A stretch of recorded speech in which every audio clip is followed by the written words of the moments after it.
Good morning guys! So, ang oras ngayon ay mga almost 8 na. So, nandito kasi ako sa bahay ng mama ng amo kong lalaki kasi nasa bakasyon yung mga amo ko. Dito ko iniiwan every year pag nagbabakasyon yung mga amo ko. At itong bahay nito is bahay talaga ng amo ko ito noon.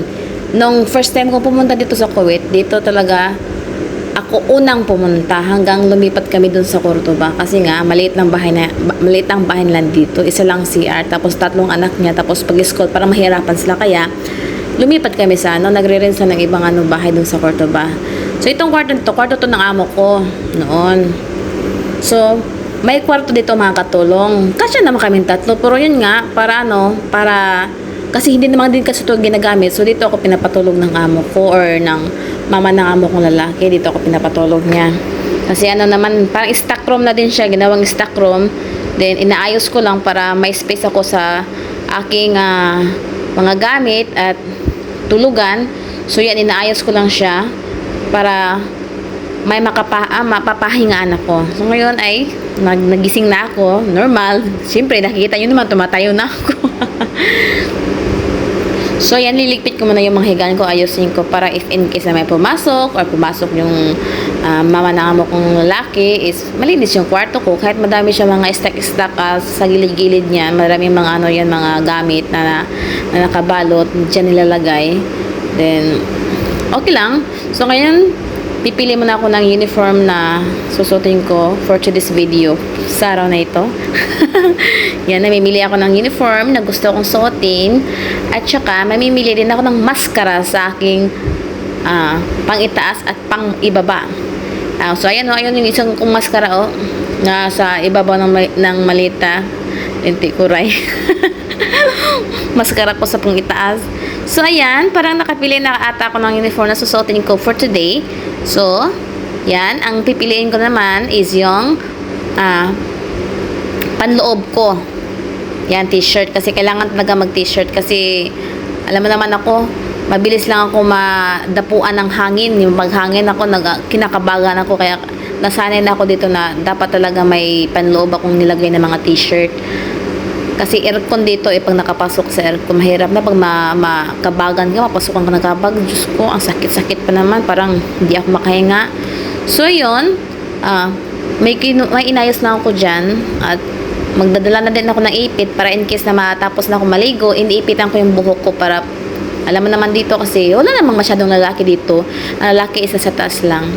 So, ngayon is, lalabas na ako. Ayan. Dahil mainit ang tubig dito guys, wala kaming yung parang pampalamig. So, yan ang idea talaga namin dito na mag-ipon ng yelo. Yan, malaking yelo yan yung mga soft drinks, yung lagayan. Yan, niyelo namin dyan. Tapos, ibababad namin dyan sa tubig na nakaready sa amin. Or, kasi mainit ang tubig, so ibababad namin siya dyan. Tapos, ay naku guys, kung makikita nyo ako ng ginagawa namin dyan. So, ngayon papasok na ako sa CR. At yan, sasarado ka na at ako ay maligo. At ngayon ay tapos na akong maligo. So ngayon itsura ko kasi ang init-init talaga sa labas guys ko. Ang pangit-pangit ko pa, naku, mas lalo akong papangit pag naaarawan yung mukha ko kasi sakit-sakit ng init. Ngayon pumapasok na ako sa kwarto ko kasi kailangan ko munang maglagay ng screen sa mukha ko at saka maglo-lotion sa balat ko para hindi tayo mag-dry, di ba? Kahit man umitim-itim tayo, at least hindi na magda-dry yung balat natin. Ang nilagay ko pala dito guys is ice. Yellow. Yellow ang nilagay ko sa mukha para kasi di ba maganda kasi daw yung yellow Maganda din naman siya sa mukha talaga. Nakakabanat char. Then, yun, pagkatapos kong lagyan ng yellow, pero wag itaga sa mukha yung yellow, wag abutin ng mga 1 minutes kasi hindi siya maganda. Pag manipis na yung mukha mo, tapos may allergy ka, wag kang gumamit ng yellow. So, yan, pagkatapos kong lagyan ng yellow, pinunasan ko yung mukha ko at yan, lalagyan ko na siya ng Pond's cream, day cream siya.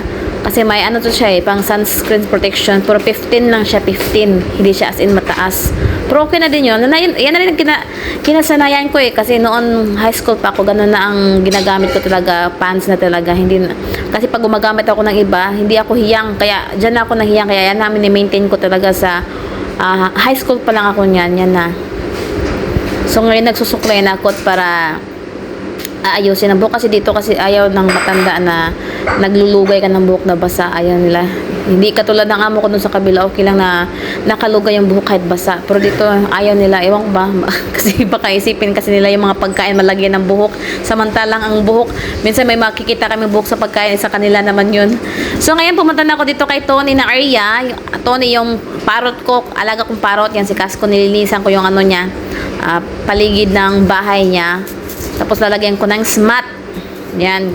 Kasi, alam mo naman, yung ibon, kung saan-saan lang tumatait, tapos yung pagkain niya, kung saan-saan lang nakalagay, o tumatalsik. So, yan. Everyday nagpapalit talaga ako ng smat dyan. Yung ganyan. Yung parang supot. So, yan. Binalik ko na siya. At makinig kayo, kami ay mag-usap dito. Yan, tali. Tali bara. Yan la bara. Bara. Tangin. Bara. Go fog. Fog. Fog. Yan la fog.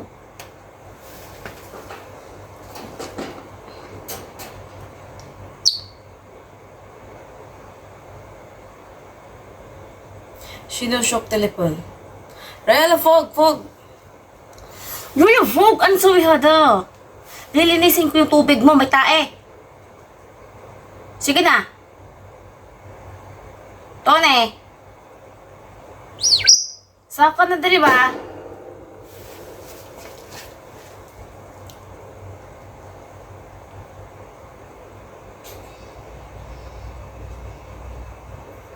Magmarites pagyog ka.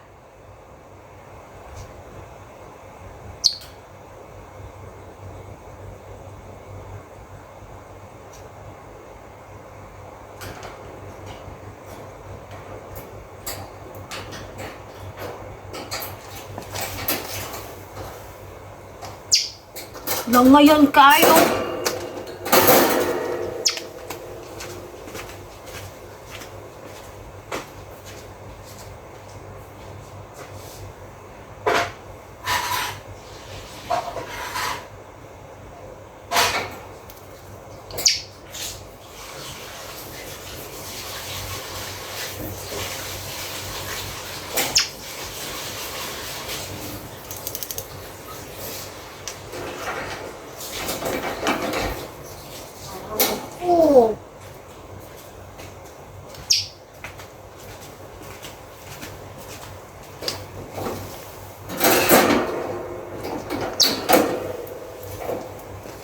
Bye.